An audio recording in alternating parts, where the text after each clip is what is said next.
కేంద్ర ఎన్నికల సంఘం పార్లమెంట్ ఎన్నికలకు సంబంధించిన నోటిఫికేషన్ విడుదల చేసిన సందర్భంగా సంగారెడ్డి పట్టణ పరిధిలో కలెక్టర్ వల్లూరి క్రాంతి ఆధ్వర్యంలో ఓటరు అవగాహన ర్యాలీని జెండా ఊపి ప్రారంభించడం జరిగింది. ఈ కార్యక్రమంలో అదనపు కలెక్టర్ చంద్రశేఖర్, ఇతర అధికారులు తదితరులు పాల్గొన్నారు.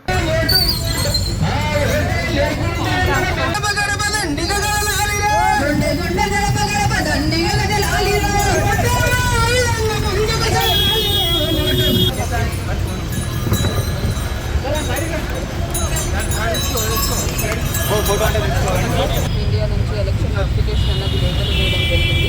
సంగారెడ్డి జిల్లాలో కూడా ఎన్నికల ప్రక్రియ అన్నది మొదలైంది. లోక్సభ స్థానాలకు మనం ఇప్పుడు నామినేషన్ ప్రక్రియ ప్రారంభించాము. సంగారెడ్డి జిల్లాలో పటాన్చెరు మరియు సంగారెడ్డి నియోజకవర్గాలు మెదక్ పార్లమెంట్ నియోజకవర్గం కింద వస్తుంది. అలానే ఆందోళన, నారాయణపేట్ మరియు జహీరాబాద్ అసెంబ్లీ నియోజకవర్గాలు జహీరాబాద్ పార్లమెంట్ నియోజకవర్గం కింద వస్తాయి. వీటికి సంబంధించిన నామినేషన్ ప్రక్రియ మనము ప్రారంభించాము. మే 13th నాడు ఎన్నికలు జరగనున్నవి. కాబట్టి ప్రజలందరికీ కూడా వినియోగించేది ఏంటంటే, మే 13th నాడు మీ అందరూ కూడా మీ విలువైన ఓటు హక్కు వినియోగించుకోవాల్సిందిగా కోరుతున్నాను.